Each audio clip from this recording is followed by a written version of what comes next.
आशुतोष गवारकर's लगान is an evergreen classic. और अगर आपको लगता है कि ये क्लासिक सिर्फ हाई टैक्सेस यानी लगान माफ करने के लिए 1893 में गांव वालों और ब्रिटिशर्स के दरमियान के क्रिकेट मैच की एक स्टोरी है तो आप गलत सोचते हैं, क्योंकि ये इससे कहीं ज्यादा बढ़कर कुछ बताना चाहती थी। क्या बताना चाहती थी?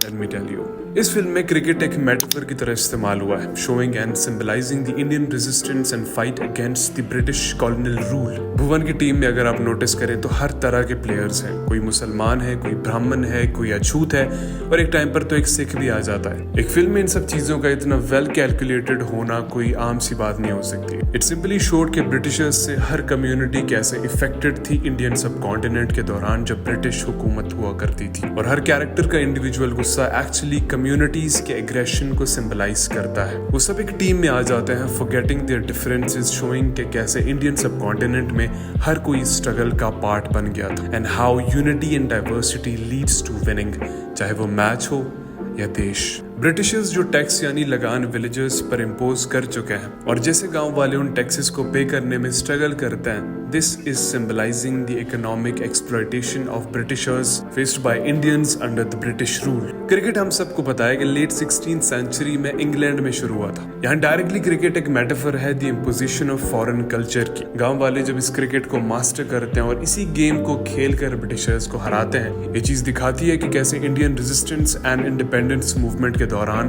कई इंडियंस गए, ब्रिटिशर्स की तालीम हासिल की, उनके कल्चर को अडॉप्ट किया और उसी फॉरेन कल्चर को अडॉप्ट करके उन्हीं के एजुकेशन सिस्टम से बढ़कर आकर उन्होंने ब्रिटिशर्स के खिलाफ अपनी जंग छेड़ दी और फाइनली उस जंग को जीता भी। जिससे लगान में एक ऐसा गेम जिससे गांव वाले बिल्कुल वाकिफ भी नहीं थे, वो उसी गेम को सीखकर उन लोगों को हराते हैं जहां से उस क्रिकेट उस गेम की शुरुआत हुई थी। गांव वाले जहां फ्रीडम फाइटर्स हैं तो वही बैट एंड बॉल वगैरह को वेपन्स की तरह इस्तेमाल किया जाता है against the operation during the independence movement. इस सिंपल स्टोरी में लाखा वाले प्लॉट को अगर ऐड ना भी करते तो कोई फर्क नहीं पड़ता, लेकिन इसको ऐड करना जरूरी इसीलिए था क्योंकि हमें पता है कि आजादी की जंग वाली इस कहानी में हिपोक्रेट्स का बड़ा रोल रहा। जहां ये लोग इस मूवमेंट का पार्ट होते, अपने इंडियन भाई बहनों को सपोर्ट किया करते थे, वहीं पीछे जाकर ये लोग ब्रिटिशर्स के लिए काम किया करते थे और उनकी मदद किया करते थे। Captain Russell British colonial rulers arrogance और हाई हेडेडनेस को रिप्रेजेंट करता है। क्रिकेट ग्राउंड अपने बाउंड्रीज और रूल्स के साथ ब्रिटिशर्स के कंट्रोल्ड एनवायरनमेंट